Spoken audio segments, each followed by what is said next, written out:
This guide covers all the actions Dawntrail's Arcanist and Summoner learns from level 1 to 100 in order. We go over how each action is meant to be used and recommend ways to use it when relevant. We will summarize the attack rotation at level 50 and then summarize changes in it at level 60, 70, 80 and 90.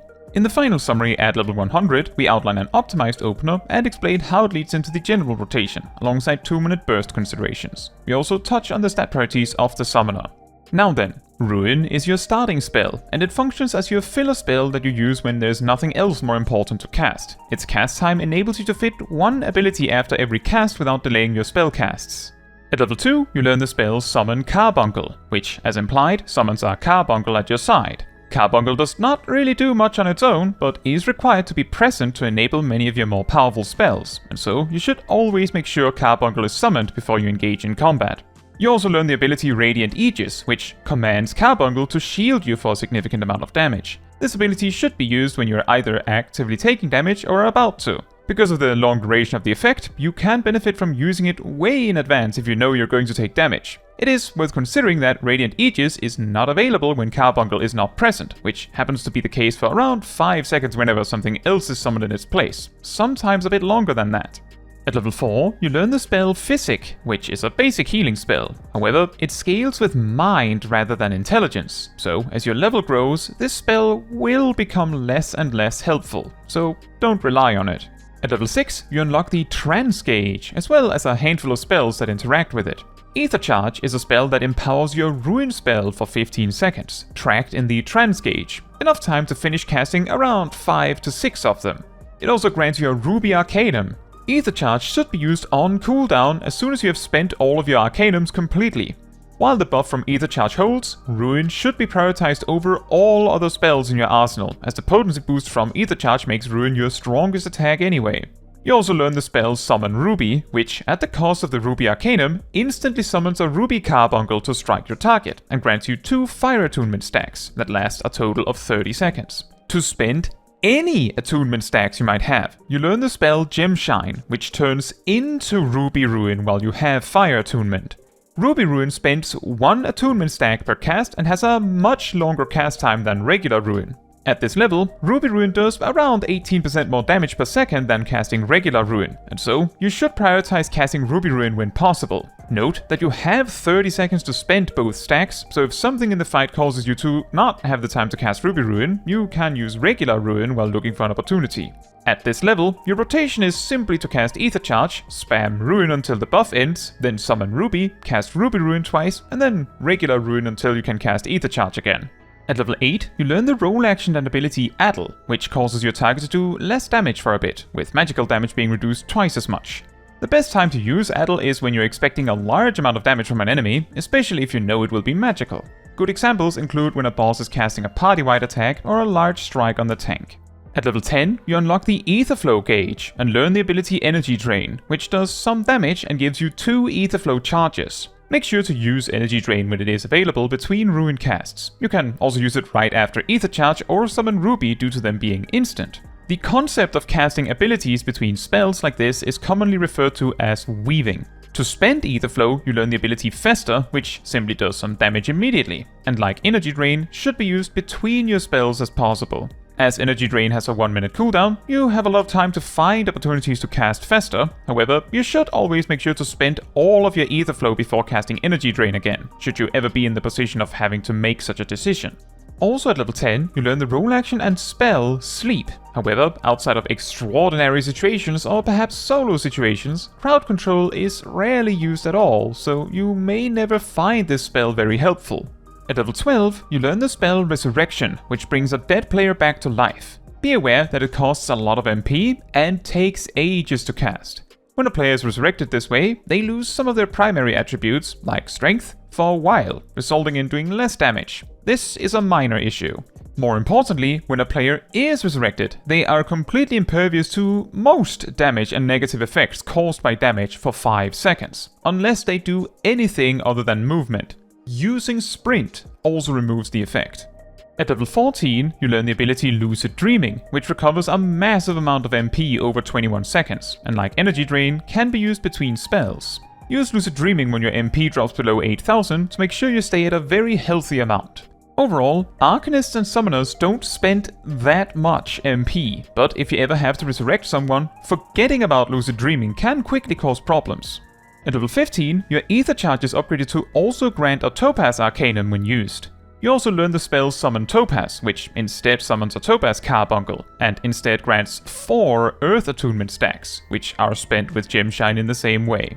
With Earth Attunement, Gemshine turns into Topaz Ruin, which, while being instant, does exactly the same damage as regular Ruin. This makes Topaz Ruin incredibly helpful if you have to move a lot, however, it is worth pointing out that Arcanists and Summoners have a surprisingly high strength stat, and Topaz Ruin being instant gives you great opportunity to run up to an enemy and give them a smack with your book in between casts for a very noticeable damage gain, at least at this level. One way to start auto-attacking is using the auto-attack button from the general menu in your actions and traits. I have a short about mage auto-attacks if you want to learn a bit more on the subject.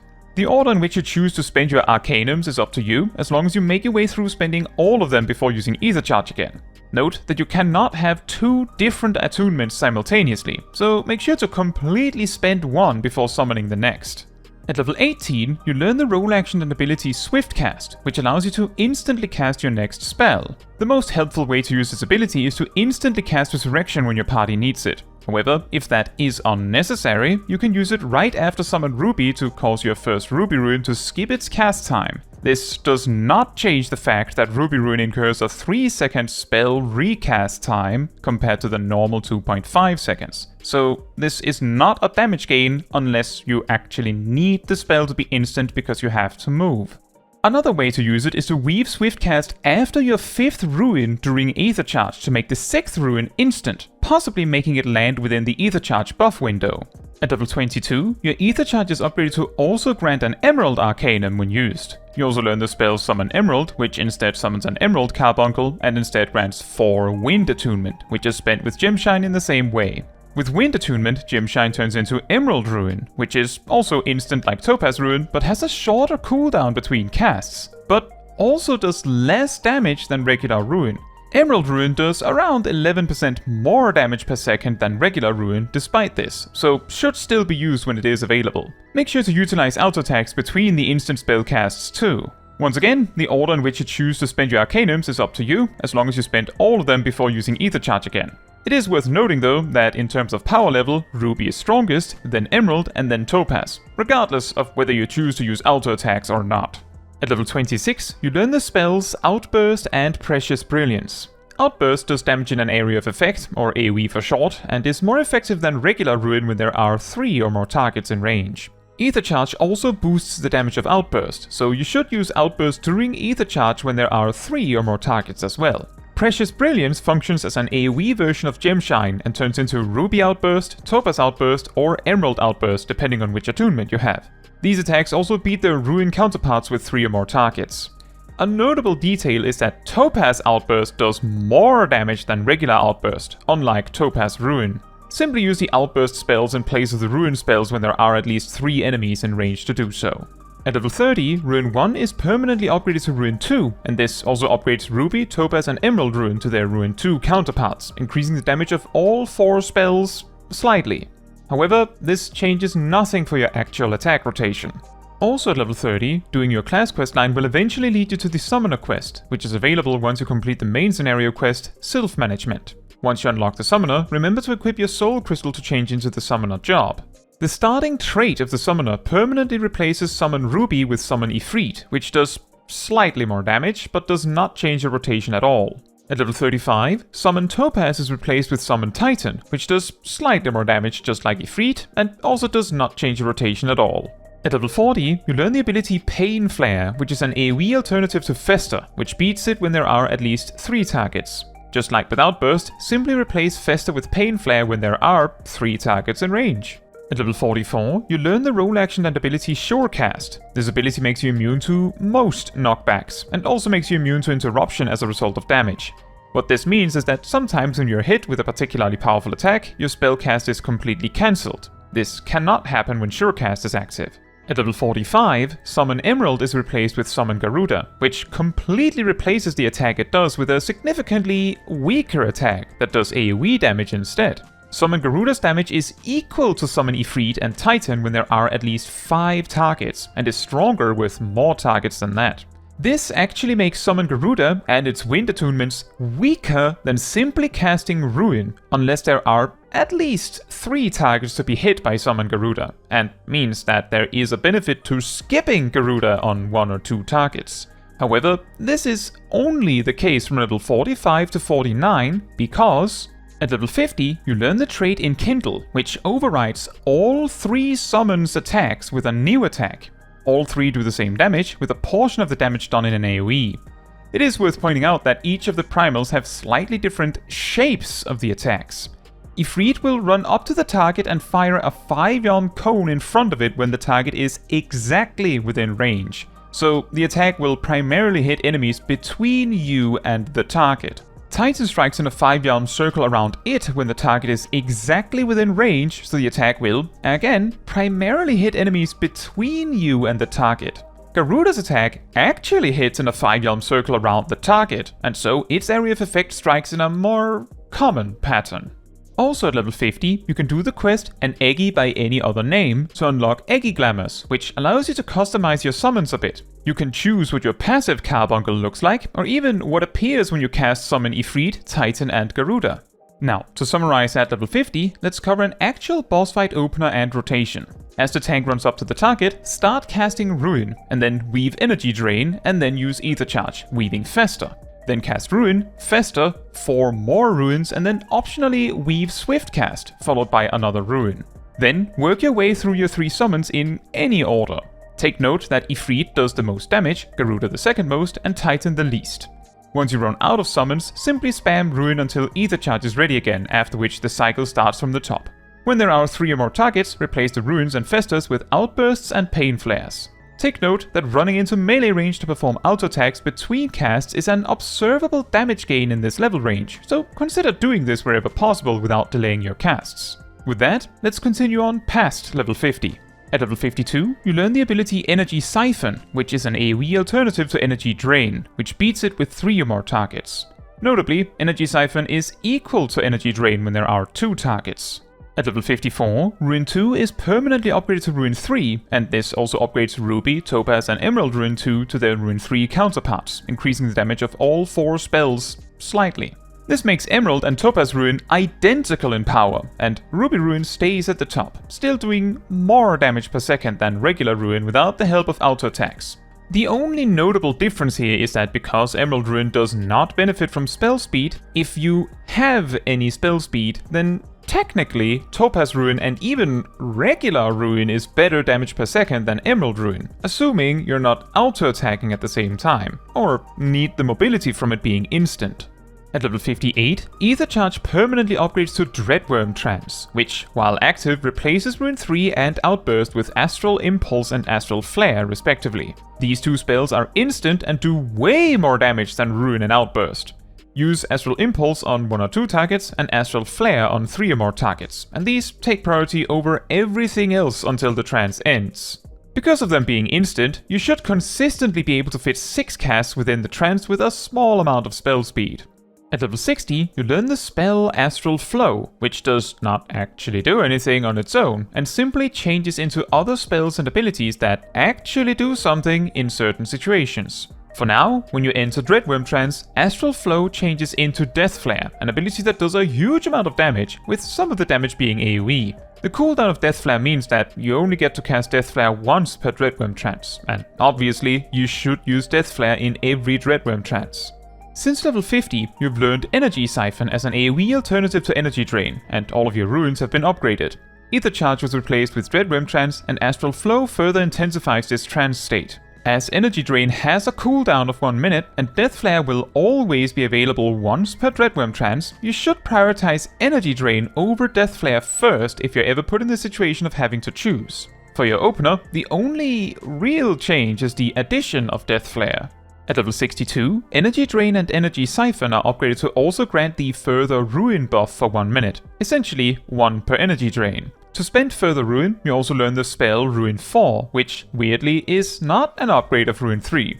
As Rune 4 can only be used once per energy drain, and you have a full minute to choose when to use it, you should not be in a rush to spend it. Make sure to spend it outside of Dreadwyrm traps, but aside from this, you can use it whenever it happens to be convenient. Two notable times to consider using Rune 4 is either if you suddenly need extra mobility, like if you're in the middle of the Ifrit part of your rotation, or you are completely out of attunements altogether and waiting for Dreadwyrm Trance. Alternatively, Rune 4 also has an AoE component, and it is very beneficial to cast it when there are multiple targets, since its damage even on one target is impressive. If neither AoE or mobility reasons come up, simply casting Rune 4 once you're out of Trance, Arcanums and Attunements is also perfectly fine. Just make sure to spend Rune 4 before you lose it. At level 66, you learn the ability Searing Light, which boosts you and your party's damage by 5% for 20 seconds on a 2-minute cooldown. This should be used on cooldown whenever possible. Late weave it after Dreadwyrm Trance and push back Energy Drain and Death Flare to the next GCD to make space. As Ifrit's Ruby Ruins are your strongest options after Dreadwyrm Trance, it is even more beneficial at this level to prioritize it while you benefit from this damage bonus. With the introduction of Searing Light, it is also beneficial to only spend Aetherflow on Fester and Painflare during Searing Light. This means that every 2 minutes you can use 2 Festers, Energy Drain and another 2 Festers to gain slightly more damage during this buff window. At level 70, Dreadwyrm Trance is permanently upgraded to Summon Bahamut, which, on top of Dreadwyrm Trance's existing effects, summons Bahamut to your side for the duration of the trance. This also means that Carbuncle is not present to cast Radiant Aegis for 15 seconds. While Bahamut is present, he will cast Wormwave 4 times on your target, assuming he has the time to do so. You also learn the ability Enkindle Bahamut, which orders Bahamut to cast Achmorn on your target, which does a monstrous amount of damage, with an AoE component. Like with Death Flare, you have time to cast Enkindle Bahamut exactly once per trance, and as such, you should prioritize it like Death Flare, after Energy Drain. Naturally, both Death Flare and Enkindle Bahamut should be prioritized a lot higher if the trance is about to run out. As summons like Bahamut are quite large, it is worth mentioning that there are game commands to choose how large summons appear for you. This changes the size of summons from your perspective and does not affect other players. This command will set the size of all summons to the smallest they can be. Since level 60, you gained access to Rune 4 as an extra attack to use for some extra AoE burst or extra mobility, or simply as a better filler than Rune 3 once per minute. You also got Searing Light for a raid cooldown, and of course, Bahamut now joins you for your Dreadwyrm Trances. Searing Light being present also means that stockpiling Aetherflow outside of the buff and using all of it during the buff can be done for slightly more damage output. This changes your opener very slightly. Pre-cast Rune 3 as the tank is pulling, then cast Summon Bahamut and late weave Searing Light. Then cast Astral Impulse, weaving Energy Drain and Enkindle Bahamut. Another Astral Impulse weaving Death Flare and Fester, one more Astral Impulse weaving Fester, and then simply spam Astral Impulse until the trance ends. Then make your way through the summons. If you start with Ifrit, consider swift casting the Ruby Ruin if it will let it sneak into Searing Light. I recommend saving Rune 4 for either unexpected necessary movement during Ifrit or until you have spent all of your Arcanums and Attunements and are just waiting for the next Bahamut. At level 72, Ruby, Topaz and Emerald Rune 3 are all replaced with Ruby, Topaz and Emerald Rite, increasing their potency significantly. As Ruby Rite and Emerald Rite are significantly bigger upgrades than Topaz Rite, this means Ifrit is still the strongest, then Garuda second again, and then Titan last. Notably, Ruby Outburst is equal to Ruby Rite on 3 targets, and Emerald Outburst only beats Emerald Rite on 4 or more targets. However, these details are not super crucially important to keep track of, as at level 74, Outburst is permanently upgraded to Tri-Disaster, and this also upgrades Ruby, Topaz and Emerald Outburst to their disaster counterparts, increasing the damage of all 4 spells slightly. This, once again, means that Tri-Disaster and its Ruby, Topaz and Emerald versions are stronger than Ruin and the Rites on 3 or more targets. At level 80, you learn the spell Summon Phoenix, which replaces Summon Bahamut on every second cast. When you use Summon Phoenix, Enkindle Bahamut is replaced with Enkindle Phoenix, which does literally the same thing, instead casting Revelation with the same damage. Phoenix will also cast Scarlet Flame instead of Wormwave 4 times in its duration. When summoned, Phoenix also casts Everlasting Flight, applying a significant heal over time effect to your party. In place of Death Flare, Astral Flow instead turns into Rekindle, which is a decent heal that applies a buff to the target. If the target falls under half HP, or the effect runs out, it turns into a surprisingly strong heal over time effect. You should find time to use Rekindle in every Firebird trance, even if you just use it on yourself. Most of the time, it is beneficial to your raid to use it on someone other than yourself though. In fact, if you have no reason to use it on yourself, your default action should be to target the tank and pass the effect to them. Your tanks and healers will appreciate it. Finally, Ruin 3 and Tri-Disaster turn into Fountain of Fire and Brand of Purgatory respectively, which are alternative versions of Astral Impulse and Astral Flare that do even more damage per cast. Notably, this causes Phoenix to have more AoE damage potential than Bahamut, but otherwise, the increased damage of these spells only make them very slightly better due to the lack of Death Flare. Since level 70, not very much has changed about your rotation aside from some potency increases, the only notable changes being Phoenix and Rekindle. This means that your open on rotation is completely unchanged from the level 70 version. You can choose to prioritize Rekindle like Death Flare, however, as the ability is supportive, the only thing you need to worry about is getting Rekindle used at all before Firebird Trance ends. At level 82, Ruby, Topaz and Emerald Disaster are replaced with Ruby, Topaz and Emerald Catastrophe, slightly increasing their damage. This does not change the rotation at all. At level 84, you learn the trait Ruin Mastery 4, increasing the potency of Ruin 3 and your 3 rites. This also does not change the rotation. At level 86, you learn the trait Elemental Mastery, which unlocks the Astral Flow mechanic for Ifrit, Titan and Garuda. When you summon Ifrit, you gain the Ifrit's Favor buff, turning Astral Flow into Crimson Cyclone, which is a spell that dashes you to your target and strikes them in melee range. It also does some AoE damage. It then turns into Crimson Strike, which is a combo spell that strikes the target again, also with an AoE component. Even as much as attempting to cast anything else will cancel this combo. Make sure to use both of these attacks back to back before moving on to the next primal. Note however that while Ifrit's Favor does not have a duration, you can keep it as long as you like, summoning anything else will remove the effect. When you summon Garuda, you gain the Garuda's Favor buff, turning Astral Flow into Slipstream, a spell with a long cast time and even longer recast time that does damage with an AoE component, and places an area of effect that deals additional damage in the area for 15 seconds afterwards. Note that the placement of this area is based on where the target was when you started casting, not where they are when you finish casting, for some reason. Due to the very long cast time of Slipstream, it is sometimes helpful to swift cast it if you need the movement, just like with Ruby Rite.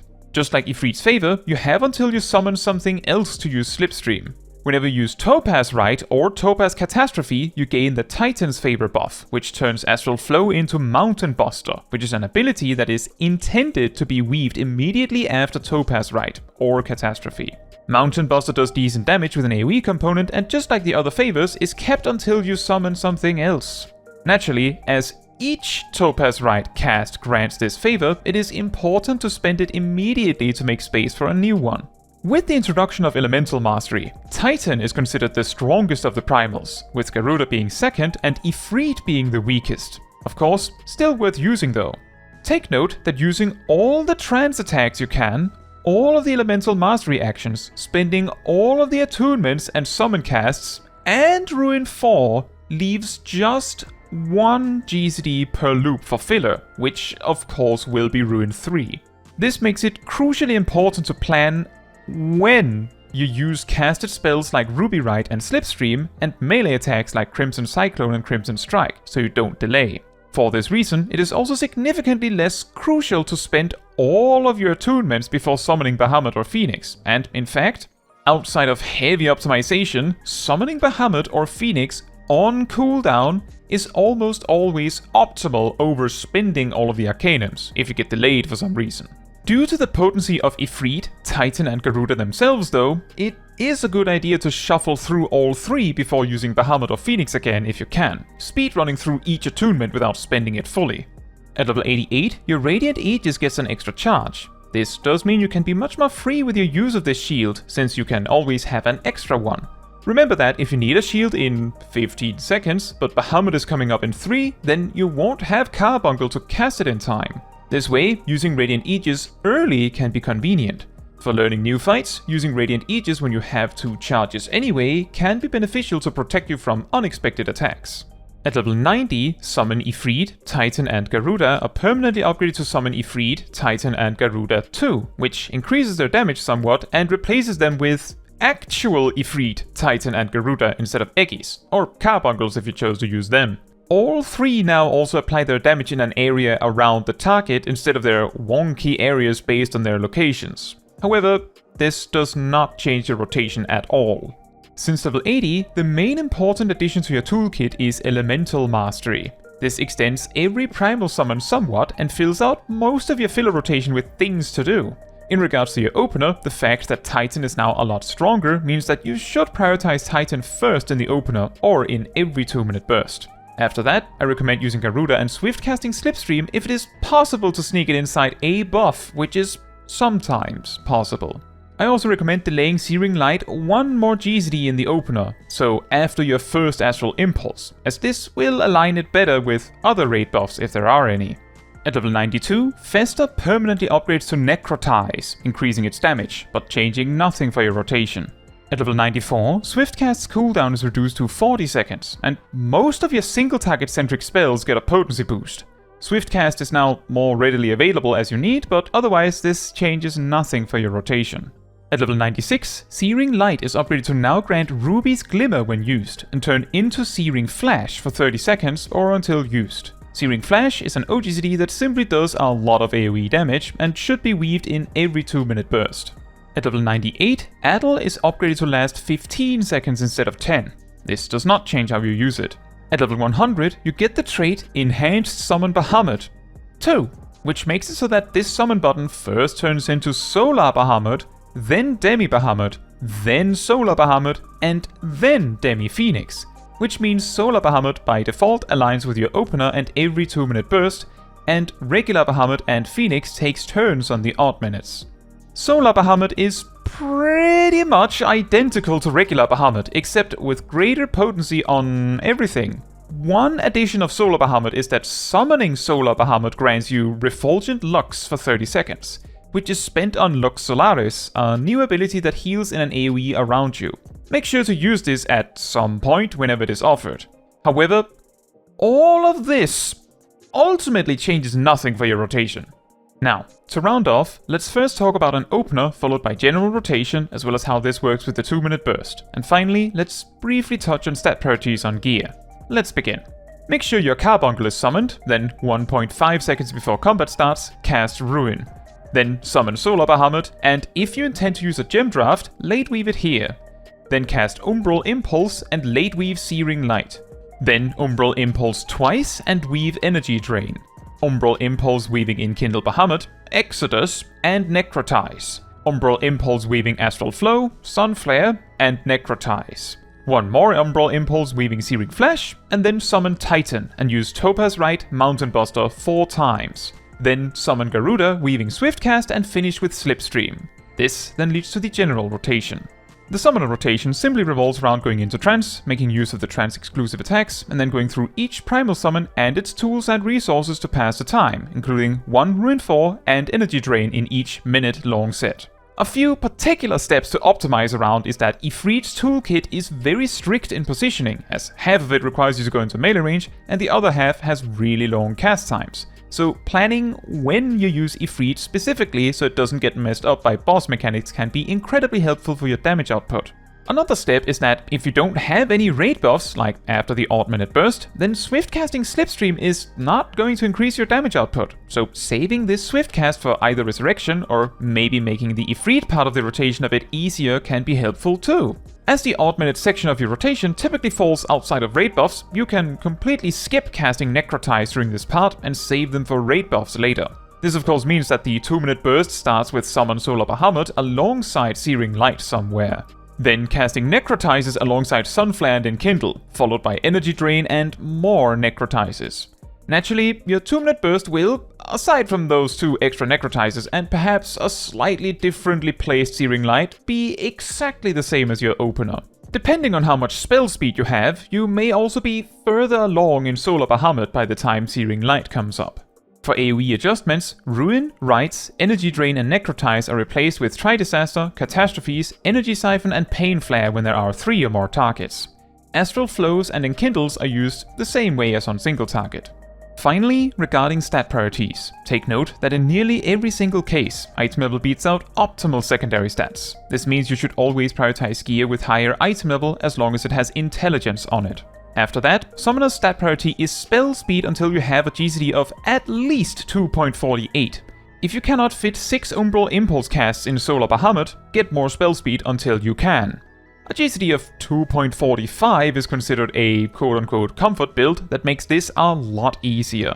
After that, your priority is critical hit, then determination and direct hit. Determination and direct hit are almost identical in value, with determination being a tiny bit better, so given the choice between the two, it should be preferred. Once you can fit 6 impulses in Bahamut, additional spell speed is not helpful. However, in certain older content like certain ultimates, an insanely high amount of speed can enable fitting 7 impulses and can be worthwhile given the lack of other good options in the rotation at those levels. Now, that is all for this video. Thank you so much for watching. If you would like to support me and my channel more directly, you can become a member like these wonderful people here. You can also alternatively support me through Ko-Fi, link in the description. You can also support the channel by letting the YouTube algorithm know by liking the video, leaving a comment, subscribing, sharing, and hitting the bell to get notified when next I post a video. Fun fact, in the various level ranges where Emerald Ruin is extremely close in power to regular Ruin, it is perfectly possible for Emerald Ruin to be an outright weaker spell, because Emerald Ruin does not benefit from spell speed while Ruin does. This is particularly relevant in the previously mentioned high-speed old ultimate builds, but doesn't really come up once Emerald Rite is obtained.